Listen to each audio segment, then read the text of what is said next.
Hello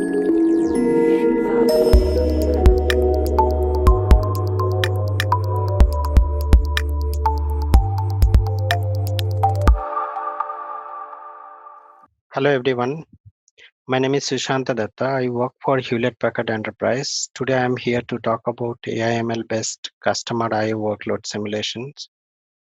So as an overview of agenda, I'll go through the objective of these simulations and to simulate this workload, what all challenges are faced and that machine learning model that has been used to determine the workload for the lab system.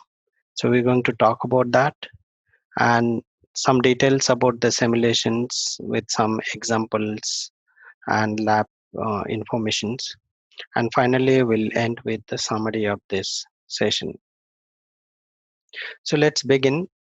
So one of the main important, the purpose of this simulation is, as we know that test environment plays an important role to qualify all our storage products and reduce customer found issues.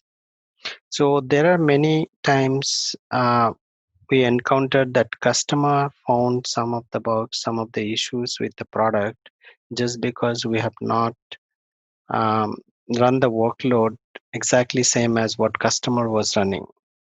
So this becomes an important part in the qualifications process, and also apart from the qualification of the storage product, there are some non-functional requirements for every product storage product have. For that, simulation of customer-like environment becomes extremely important, and for that purpose also we need to have a, a workload running on the lab system that matches with the one that customer runs. If you look at typical IO tools and plot the graph of the workload that ran on the array, you will get to see a flat graph over there, not much variation, unless you are using a very sophisticated tool with advanced options, etc. But when it comes to customer environment, you get to see different variations starting from the the number of IO threads varies along with the time. IO size varies in the along with the time. The number of IOs requested by the initiators, means hosts, are also varies drastically. So if you look at the graph on the right hand side, you can see there are some spikes which indicates, it's a real customer data, indicates there is a burst IO. Probably, customer ran some batch file or triggered some additional task onto the array. Or even if you look at customer environment, nightly customer triggers backup report generations, or later point in time in the day there may not be some load, suddenly there will be some burst IO into the system. So considering all the aspect of the variation of different parameter, different aspect of the workload, it becomes very essential that um, we simulate exactly the same onto the lab system where our product gets qualified. So this brings a lot of value into the system when you are successfully able to simulate the customer like environment into the lab. So the challenges, if you look at the first biggest challenge that comes into the picture, is the configuration incompatibility. So suppose the performance data you received from customer storage system and you want to simulate on your lab system, it is almost every time you will get to see that both the arrays are of different configuration. So it becomes obvious that even if you run or try to imitate those IO pattern onto your array will not respond the way customer array will be responding. So this is one of the biggest challenge that comes on your way when you want to simulate. Second biggest thing is the replay aspect of it. Typically, if you look at all our IO tools that we have, other than one that we know of is VidEvents, that industry standard tool, but it has capability of replaying, but it replays certain format of data, not all. So now when it comes to replaying, so it is this is also one on other challenge, that how we really look each sample of the customer data and replay onto the lab system. So if customer data collected, let's say every 1 second or every 5 minutes, so you are going to read each sample from the customer system, wait for that period of time, again then run that IO onto the lab system. So that is how you are going to replay that customer workload onto the lab system. And the third one is, as we know that IO workload is not about just read write percentage or IO size or throughput.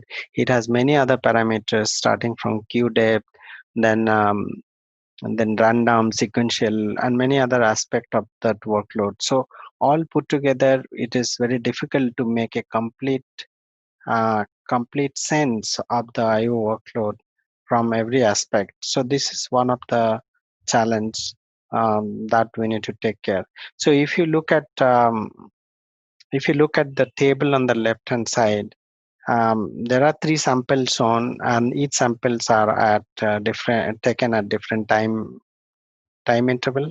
And this is just for presentation purpose. I showed only three parameters, but in reality there are quite a few. So each parameter, when it comes to replay, and the tool is supposed to or must be capable to read that uh, um, each parameter and replay onto the system. So these are the three big challenges. So let's look at how machine learning algorithm helps us to solve this all these challenges. So the solution for this particular problem, um, the approach is something like this. Let's say you you have one lab system, which you call it a system under test, and we want to achieve the similar busy state as that of the customer array for each data sample. Let's say customer entire data sample has 10 different samples. So for each sample, what is that response, or what is that latency, or what is the percentage busy that customer system responded with? Same thing we want to simulate onto the lab system, the target system. So for that, instead of using the IOPS directly from the customer performance data, let us determine the expected IOPS. That is because our lab system is of different configuration than the customer one. So let us determine that the expected IOPS for the given read write percentage, IO size, latency, and busy. So all other parameters, so we'll s- pass on to algorithm, and I want to determine what is the IOPS that I should run onto the lab system, so that I'm going to get the similar kind of latency and busy. So here, these four parameters, four data from one sample, we take into considerations and determine the IOPS for the system which is there in the lab on which we want to simulate the data. And once the IOPS is determined, for which this same given read write and IO size and latency busy is going to be achieved, then we can directly use that read write percentage and IO size, because most IO tool today accepts input as this data as an input. So this we can pass on to the IO tool and run on to the target system. And once the determined IOPS and these two parameters are taken and workload is initiated onto the target system, we are going to observe the latency and the performance busy on the target system and compare with what was there on the customer system. This is the whole approach. This is the the gist of the solution that I'm going to talk here. So let's look at how machine learning model is actually helping here. So on the lab system,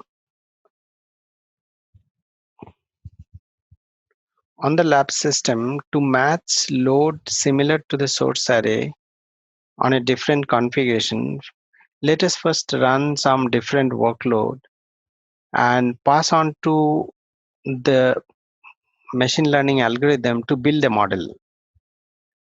And in this case, we have used linear regression model, Python linear regression model, that where we run the IO for about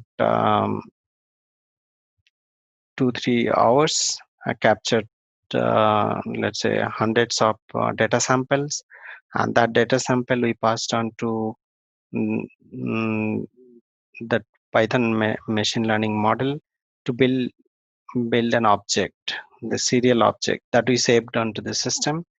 And that object is basically in such that if we pass read write percentage, IO size, latency, and percentage busy, it can predict or it can tell me what is expected IOPS out of that. Because I have used all the data that I generated on the lab system and passed on to this machine learning algorithm to build the model. So now, next, let us look at customer performance data.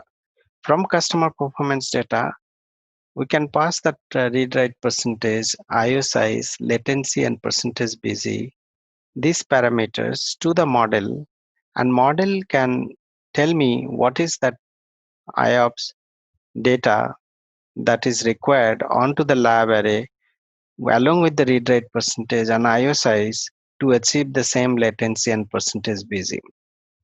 So now the IO determined or estimated IOPS from the machine learning, we can pass on to the IO tool and the read write percentage and IO size as we spoke in the previous slide as is to the IO tool to generate the load onto the lab array. So this is the complete cycle. First we train the data to build the model, and once the model is built, we pass the input parameters which we have received from the customer array to determine the IOPS, and with the help of estimated IOPS and read write percentage and IO size, we are going to run onto the lab system. So this whole thing is actually for only one sample. Now, what if if we enhance the tool to read each of the sample and consider that estimated IO along with other parameters and replay onto the lab system, then we are going to see the similar behavior that customer array has also experienced it. So as a last step, we need to repeat the same what we have in step 1, 2, 3 for each of the data sample from the customer system. So if you look at accuracy aspect of the ML model, whatever data we had in this particular example, 80% of it we have used for building the model, 20% of it we kept aside just for testing the model. So let's say the 20% data we passed on to the model, and we get some predicted data versus actual data. This is the actual data from the 20% of performance data that we kept aside for testing purpose, and this is the predicted data from the model which we have built from 80% of the performance data. If you look at the difference residual value is something very close to zero. Generally, throughput or IOPS are seen in thousands, even beyond thousands, hundreds of thousands. IOPS have been seen on latest storage system. So with comparison with such a large number of IOPS, if you look at this set, it's quite closer to zero. That indicates whatever that actual data and whatever the predicted value are almost the same. So, and here, if you look at the mean error between the actual data and the predicted data, it is something 75, which is considered to be very small and closer to zero. And there is another method most of us may know already, that R2 score within the machine learning to determine how accurate this model is. So if the value of this R2 score, 0 indicates that model is not good, 1 indicates it's perfect. So in this case, it's somewhere at 0.99, which indicates that the accuracy of the ML model is perfectly okay. So let us look at the prediction versus simulation. If you look at this particular sample data left hand side, this comes from the customer system, real customer system. So the one which I highlighted with the red box is actually the IOPS for the customer system. When we passed this data onto the ML model, we get to see for each sample that estimated IOPS for the lab array. It for if you see here, for example, 2000 IOPS for this sample for same other parameters, we get to see here 5000. So therefore that 5000 IOPS are needed along with other parameters such as IO size or read write percentage, etc., to achieve the to match the parameters like latency or percentage busy, etc. So by the way, here we have shown only few parameters. In reality, there are many. Just for simplicity of the presentations, I have shown only few of them.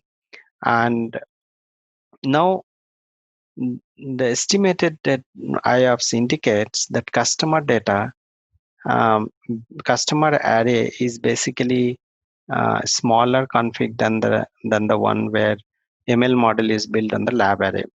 So this indicates that for 2000 IOPS, you need more number of IOPS to achieve the similar latency and the percentage busy. So now if we pick up this estimated IO along with other parameters and pass on to the IO tool, and you get to see the latency and the percentage busy. If you see here, for somewhere in the second or third row of the data, it is 0.63 for read latency. And if you see the customer data also had the same same latency. And even for read write percentage, number of IOPS for read, number of IOPS for write are also taken care. The one which is based on the estimated IO. So in this particular case, for read and write was 1:4 ratio. So you can see something similar here, and so total IO almost matches. So one point here I want to make is if estimated IO is something and that the lab array is not capable to process, then probably that particular sample may not give you the accurate data. So you need to ensure that whatever that estimated IOPS are uh, available from the ML model are okay to run on the lab system. So then your simulated workload uh, will be perfect and close. It will match close to the customer system. So let us look at here that comparison part of it. As I mentioned that one of our existing internal tool we have enhanced to supply the IOPS as an input for each sample and iterate through all of the sample one by one uh, just to replay the workload. So following graphs, if you see here left side, this is the graph which shows the percentage busy. Again, I am showing only one parameter here just for simplicity and easy understanding, which has been generated. This performance busy is generated on the lab system when we pass that estimated IOPS, read write percentage, and IO size and all other parameters to the IO tool. And here is the actual percentage busy parameter from the customer system. So if you compare them next to next, it is almost the same. So initially, if you see to 20% to 15%, and slowly it has gone down to somewhere 5, little above 5, and again it went up to 20%, and so similarly, customer system also shows the same behavior. So if you now compare for the time period of start time of this and end time of this, and customer system also this time period, both the system, although they are of different configurations, but they have experienced same kind of busyness, or same kind of, they responded same. So in these conditions, so if you want to qualify some storage product like firmware or management software or any other features in the storage system, this probably will be the best environment, best simulation of the customer workload onto the array, and then process with um, uh, you know mm, qualification can be done with more effectively. This is how I end my presentations. I thank you for your attention.